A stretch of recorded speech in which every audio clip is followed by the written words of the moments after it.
John Harrison's truck rolled slowly down the dusty ranch road, the sun dipping low behind the distant hills, casting long shadows over the golden fields.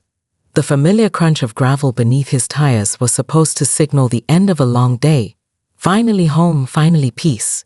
But tonight, something was wrong. The metal gate that marked the entrance to his sprawling property stood ominously silent and shut tight. A heavy, rusted padlock glinted in the fading light, securing the gate with cold finality. John's stomach twisted. No notice, no warning, he muttered, jaw clenched as he leaned forward, peering through the bars. The normally quiet lane beyond looked deserted, but something else caught his eye. A series of strange footprints pressed deep into the dirt, leading up to the gate and away again, disappearing toward the woods on the left. John's pulse quickened. The footprints weren't his. Whoever left them had come close enough to lock him out, maybe even snooped around while he was gone.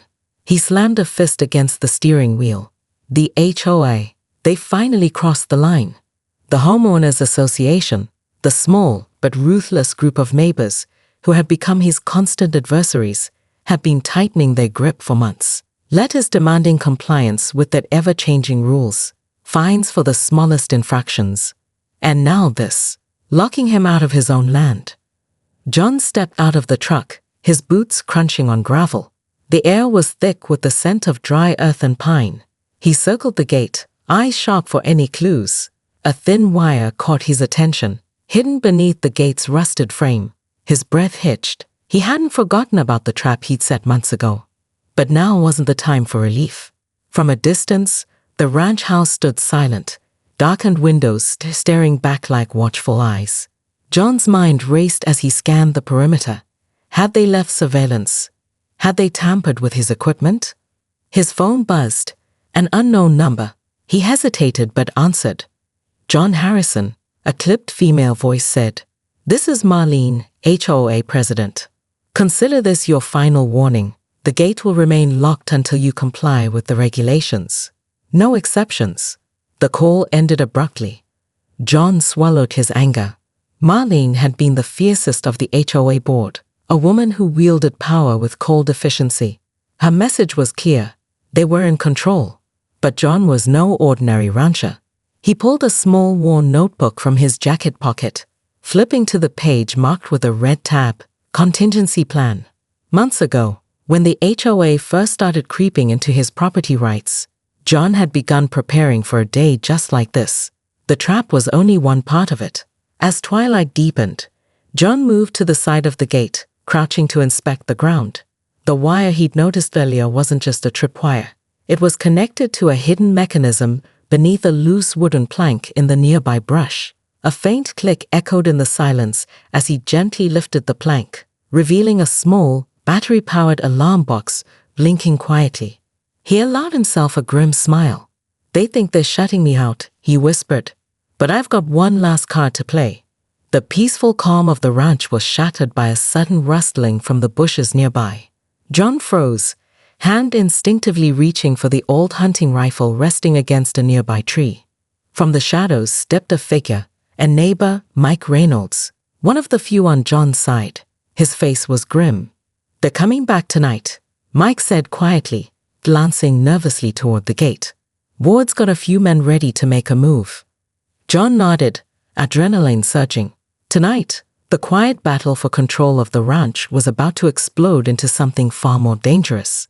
The locked gate wasn't just a physical barrier anymore. It was the spark that could ignite a war. John took a deep breath, eyes burning with determination. "If they want a fight," he said, "they'll get one." As the sun disappeared beyond the horizon, darkness swallowed the ranch, and the trap lay waiting, silent but deadly, ready to turn the tables on those who thought they'd won. John sat at his cluttered kitchen table, the dim light of a single lamp casting long shadows over the scattered papers and envelopes before him. The silence of the ranch house felt heavier tonight, as if the walls themselves held their breath in anticipation. He picked up another letter from the pile, another formal, cold demand from the HOA. The envelope was embossed with the HOA's logo, but the words inside were anything but neighborly. "This is your final notice. Remove all unauthorized structures from your property by the end of the month. Failure to comply will result in fines and legal action. John sighed, running a hand through his graying hair. It wasn't just this letter. It was every letter, every notice, every veiled threat they'd sent him over the past 6 months.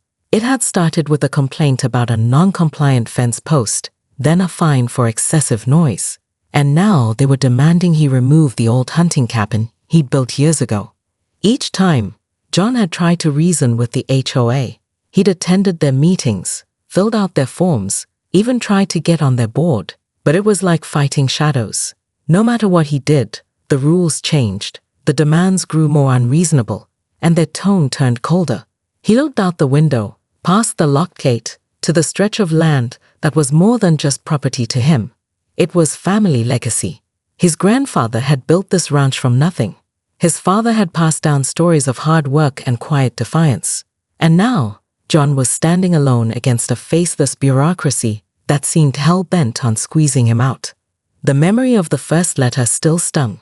It had arrived unexpectedly, accusing him of violations he didn't even understand.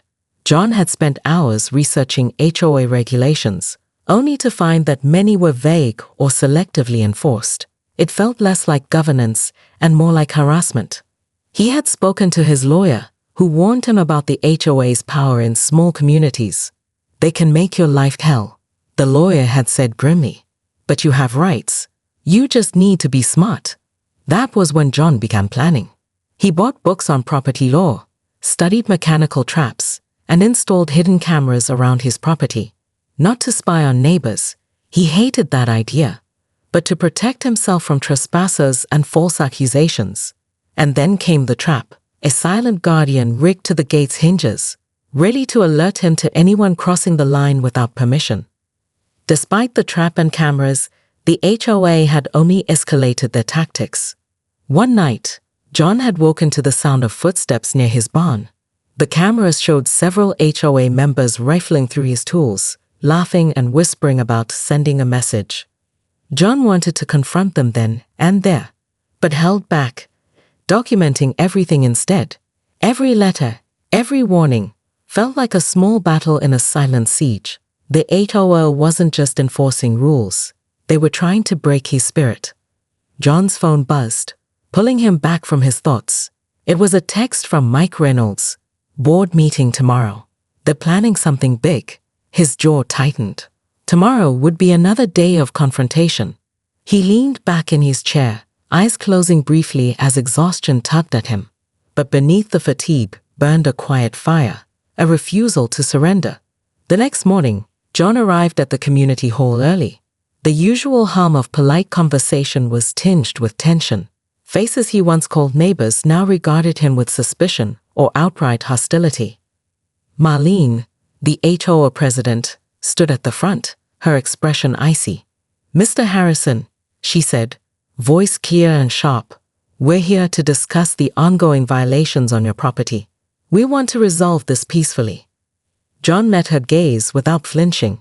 "I want peace too," he replied steadily. "But locking me out of my own land isn't how you get it." The room murmured. Some board members shifted uncomfortably, but Marlene's eyes narrowed. "Your actions have consequences," she said, "and we won't tolerate continued defiance." As the meeting dragged on, John realized this was more than a dispute about fences or noise. The HOA was testing him, probing for weaknesses, and John knew he had to be ready. When the meeting ended, John walked out with a renewed sense of purpose. The silent siege wasn't over, but he was no longer alone. The trap was set, and soon, the balance of power might just tip. John returned to his ranch late that afternoon. The sky a swirling mix of heavy clouds and fading sun. The locked gate still loomed, an unyielding barrier between him and the land he'd fought so hard to protect. But tonight, he wasn't just a man shut out, he was a guardian waiting in the shadows.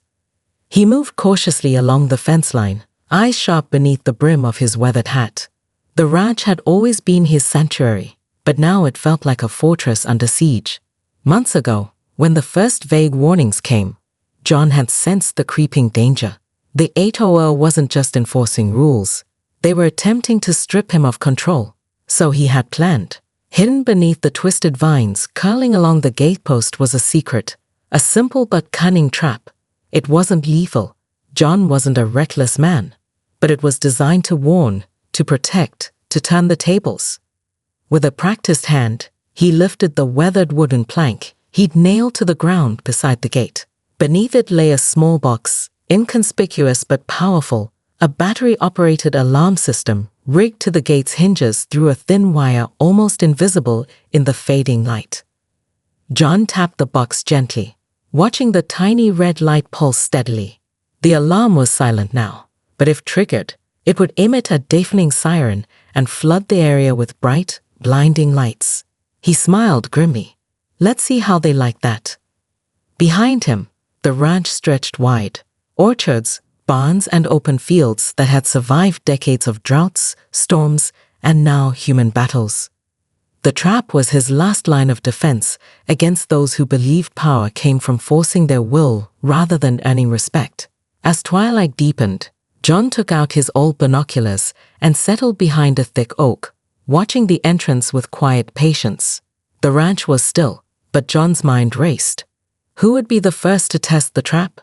The thought sent a shiver through him. He recalled the night he'd installed the device. It had taken hours, carefully wiring it through hidden channels so no one would suspect a thing. The trap was set to activate only when the gate was forced open without his authorization. No false alarms. His phone vibrated. A text from Mike. Looks like the board is gearing up for a midnight visit. Stay sharp. John's fingers tightened around the binoculars. Tonight, everything would change. Hours passed. The moon hung high, casting pale light over the silent ranch. Then faint sounds. A soft crunch of boots on gravel. Voices whispered in the dark. John's breath caught as a shadowy group approached the gate, flashlights bobbing through the night. He counted 4 figures moving carefully, probably the HOA board members Mike had warned him about. The leader knelt and fiddled with the lock. Let's get this done quick, a voice hissed. John's heart pounded. He stayed perfectly still, hand poised near a small remote that could activate the alarm instantly. But he held back, waiting for them to cross the threshold. Suddenly, the lock snapped. In an instant, the trap roared to life. A piercing siren shattered the night, echoing across the ranch like an angry beast. Floodlights blazed on, drowning the shadows in harsh white light. The startled intruders froze, then scrambled backward as an electric jolt, part of the trap's non-lethal defense, burst through the gatepost. Chaos erupted. "Run!" one shouted, stumbling in the confusion. John stayed hidden, watching as the group fled into the darkness, their retreat punctuated by curses and frantic whispers.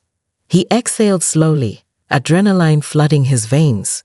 The trap had worked perfectly. But beneath the victory was a gnawing unease. The intrusion was no random act. It was calculated. The HOA wasn't bluffing anymore. They wanted a fight, and now John had made sure they knew he was ready. He texted Mike. Trap triggered. They came. We're not alone. As the night swallowed the fleeing figures, John looked back at the gate, now quiet, but guarded by more than just steel and wood. The silent guardian had spoken, and the war for the ranch had truly begun. The piercing wail of the siren ripped through the ranch like a banshee's scream, shattering the stillness of the night. Floodlights flooded the gate and the surrounding area with harsh, unforgiving brightness. Shadows fled as 4 figures scrambled back from the locked gate, their silhouettes thrown into stark relief against the glowing ranch entrance. John Harrison crouched behind the thick oak tree, heart hammering in his chest, every muscle coiled like a spring. He clenched his fists around the binoculars, watching every movement with hawk-like focus. The trap had worked exactly as planned, an alarm loud enough to wake the dead and lights bright enough to blind even the most stealthy intruders. "Damn it!" a voice spat, sharp and furious. One of the men, tall and bulky, gritted his teeth as he rubbed his hand, which had brushed against the gatepost moments before. The small electric shock from John's rigged trap wasn't strong enough to cause lasting harm, but it was enough to sting and send a clear message.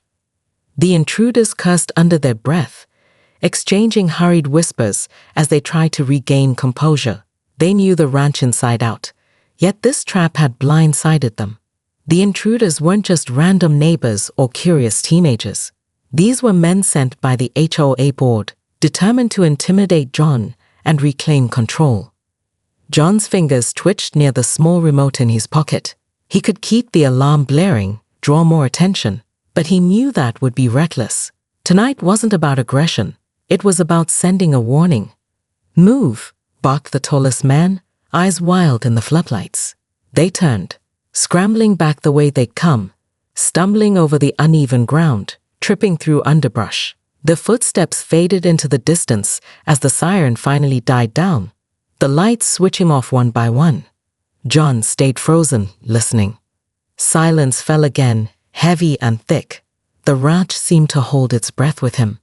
He exhaled slowly, tension draining from his muscles, but the adrenaline lingered sharp and biting. John knew this was only the beginning. At dawn, the damage was clear.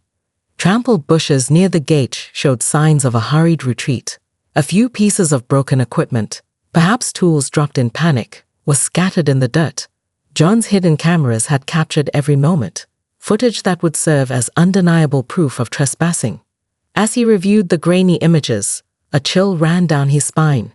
The intruders' faces were partly obscured, but their clothes and mannerisms were unmistakable. These were the HOA's enforcers, the silent army behind the board's escalating tactics. Then, on his doorstep, John found a small folded note, black ink sharp against the crisp white paper. "This is your last warning. Stop your resistance, or the consequences will be far worse." No signature, no hint of mercy. John crumpled the note, anger burning behind his eyes. The HOA's polite facade was slipping, replaced by threats and intimidation. Later that morning, John met with Mike Reynolds at the local diner, a cramped, dusty place where locals swapped stories and secrets over bitter coffee. "Looks like they're trying to scare you off," Mike said grimly, stirring his cup. "But you've shown you're not easy to push around." John nodded. "They crossed a line last night. Trespassing. Threatening. It's personal now." Mike's gaze darkened. "There's more going on behind the scenes than anyone knows. Some of those board members have ties to land developers. If they get their way, your ranch won't be the only thing locked down." John's jaw tightened. The locked gate was only the start, a symbol of a deeper, more dangerous fight. But one thing was clear, he wasn't backing down. As he drove back to the ranch, the sun climbing higher, John stared at the locked gate ahead. It was more than just a barrier. It was a battleground. The trap had been sprung, and the silent war was about to explode into daylight. John's days had become a calculated routine, a delicate balance between defending his property and digging deeper into the tangled web that was the HOA's true agenda. The locked gate was no longer just a physical blockade. It was a symbol of the brewing war, and John knew he couldn't face it alone. Word of the midnight intrusion had spread quietly through the small community, carried in hushed conversations and furtive glances. Not everyone in the neighborhood supported the ruthless tactics of the HOA board. Some sympathized with John's fight. Others simply feared the growing power of the association. One afternoon, as John worked repairing a broken fence post near the back pasture, Mike Reynolds pulled up in his truck, carrying a weathered leather satchel. "I've got something you need to see," Mike said, his voice low and urgent. John wiped sweat from his brow. Curiosity piqued. Mike led him to the old barn, where he spread out a collection of documents, photographs, and scanned letters. "They're planning a big move," Mike said, pointing to a crumpled blueprint. "There's a proposal to rezone a chunk of land around here for commercial development." John's eyes narrowed as he studied the plans. An intricate web of roads, shopping centers, and apartment complexes, all right where his ranch had stood for generations. "They want to turn this place into a playground for developers," Mike said grimly. "And your ranch is the last obstacle." John's fists clenched. The HOA's facade of community care was just a mask. Behind it lurked greed and ambition. But this knowledge gave him a new weapon, proof. "We can expose them," John said, a fierce determination rising in his chest. If we rally the neighbors, show them what's really going on, maybe we can stop this. Mike nodded. I've talked to a few others. People who've had run-ins with the board, who want change, but are too scared to speak up. John smiled for the first time in days. Allies. Over the next week, John and Mike organized secret meetings, gathering a small but growing group of residents tired of the board's heavy-handedness. They shared stories of intimidation, unexplained fines, and threats. They pooled evidence, photos, recordings, letters, building a case too strong to ignore. But the HOA wasn't blind to the rising opposition. As John returned home one evening, he found his gate spray-painted with a chilling message: "Give up now or face the consequences." The words cut deeper than any letter. John tightened his grip on the gate, staring into the creeping darkness of dusk. The fight was no longer just about property rights. It was about standing up to a shadowy force that sought to erase the past and rewrite the future. That night, as the ranch lay quiet beneath a blanket of stars, John prepared for what was coming.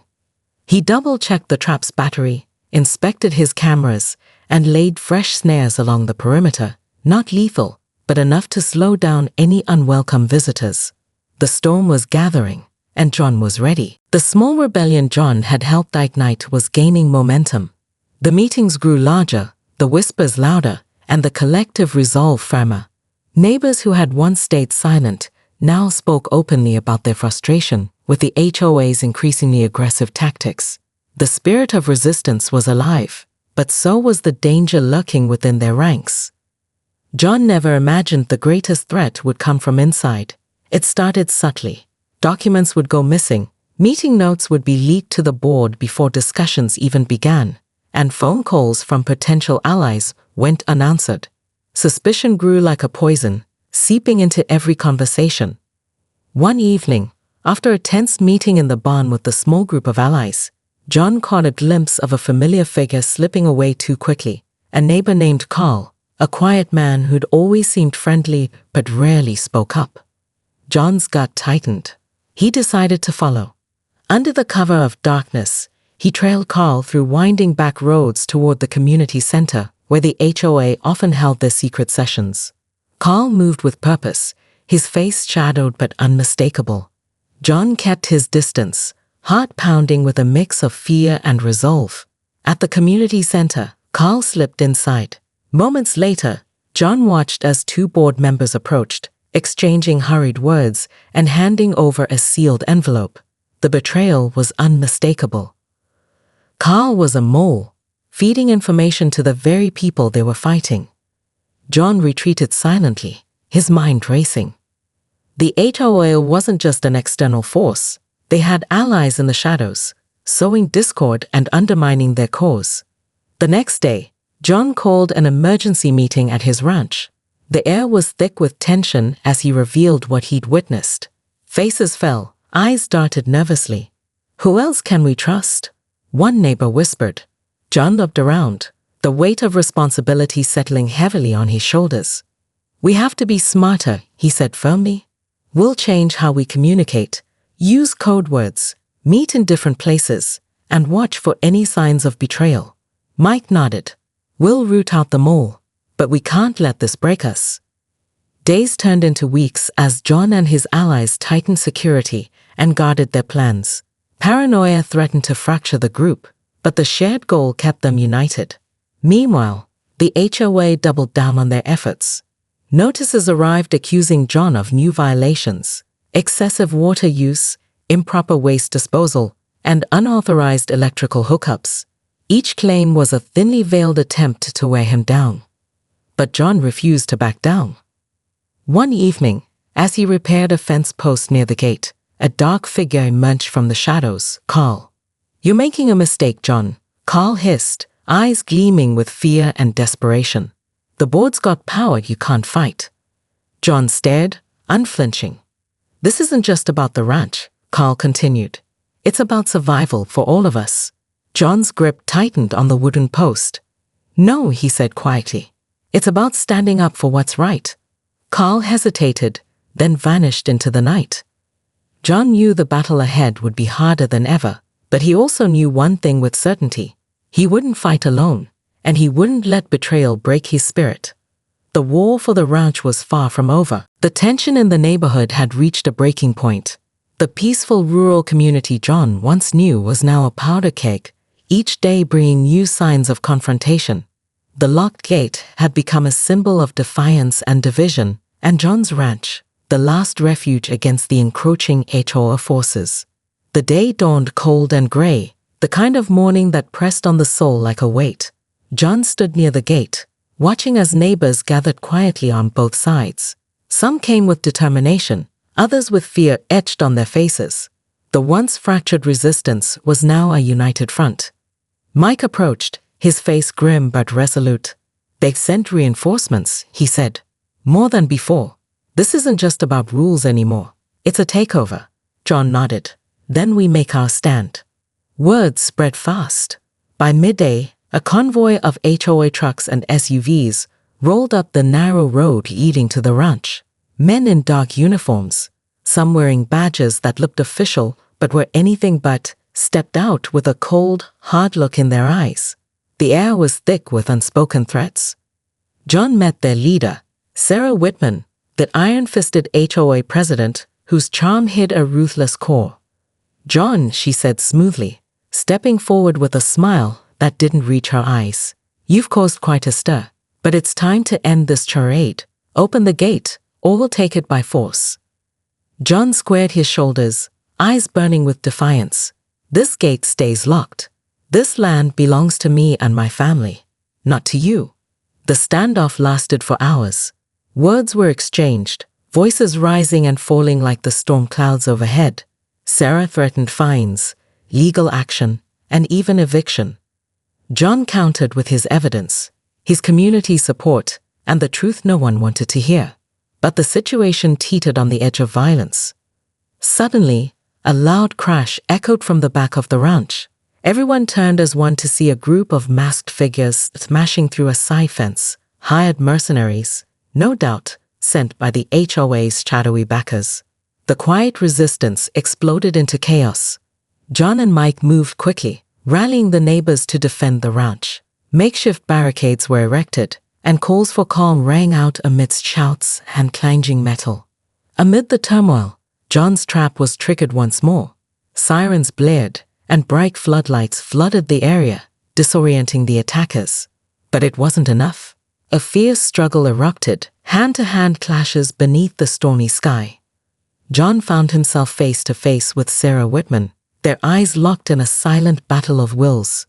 "You'll lose this fight," she hissed. "You're outnumbered, outgunned." John grinned, blood pounding in his ears. "Maybe, but you'll never break my spirit." As the storm broke open, rain pelting down like icy needles, the battle raged on. But then, unexpectedly, a new voice rang out. "Enough!" The crowd parted as a tall figure stepped forward, Sheriff Daniels, the local lawman who had long remained neutral. He raised his hands, commanding silence. "This ends now," he declared. "No one has the right to take the law into their own hands. The court will decide who owns this land." Sarah's face twisted with fury, but even she knew better than to challenge the sheriff openly. Reluctantly, the mercenaries pulled back, the HOA vehicles retreating under the watchful eyes of the law. The ranch was safe, for now. John lowered his guard slightly, knowing this was just a pause, not an end. The final battle wasn't over, but the lines had been drawn clearly, in the dirt, in the hearts of the people, and John Harrison was ready to fight to the last breath. The rain hammered down on the soaked earth, turning the dusty ranch road into a slick, muddy battleground. John's breath came in ragged gasps, sweat, and rain mixing as he stared across the smoldering field where the standoff had just ended. The sheriff's presence had forced the HOA's retreat, but the tension still crackled in the air like static before a lightning strike. As the crowd began to disperse, John's gaze settled on the sheriff, who approached him with a measured step. "John," Sheriff Daniels said quietly, "there's something you need to know. Something I've kept to myself until now." John's brow furrowed. The sheriff had been distant through much of this ordeal, careful not to pick sides. Now, his tone held an urgency that made John's heart skip. "What is it?" John asked, voice low. The sheriff glanced around before leaning closer. "The HOA board's power runs deeper than you think. There are people behind the scenes, people with influence beyond this town." John's eyes narrowed. "You mean the developers?" Daniels nodded. "More than that. There's a man, someone with ties to the state government, a silent partner in the land grab, someone who's been funding the board's operations." John's mind reeled. The fight was bigger than a petty neighborhood feud. It was a battle against a sprawling, shadowy machine. "But here's the twist," Daniels continued. "I've been working undercover to gather evidence. I couldn't risk exposing myself too soon. But now, with what you've done, standing your ground, rallying the community, I have enough to bring them down." John felt a surge of hope, tempered by exhaustion and the knowledge that danger was far from over. "Why tell me now?" he asked. "Because you're not just fighting for your land anymore," Daniel said, voice steady. "You're fighting for this whole town, and I need your help." John looked around at the familiar faces, neighbors he'd come to trust, allies who had risked everything. The weight of responsibility settled on him again, but this time it felt different. They weren't alone. Over the next weeks, the ranch transformed from a battleground into a command center. John and Sheriff Daniels coordinated efforts to collect proof, protect residents, and prepare for the legal war ahead. The HOA's threats grew louder, but so did the community's resolve. Meetings turned into rallies. Stories of intimidation became news headlines.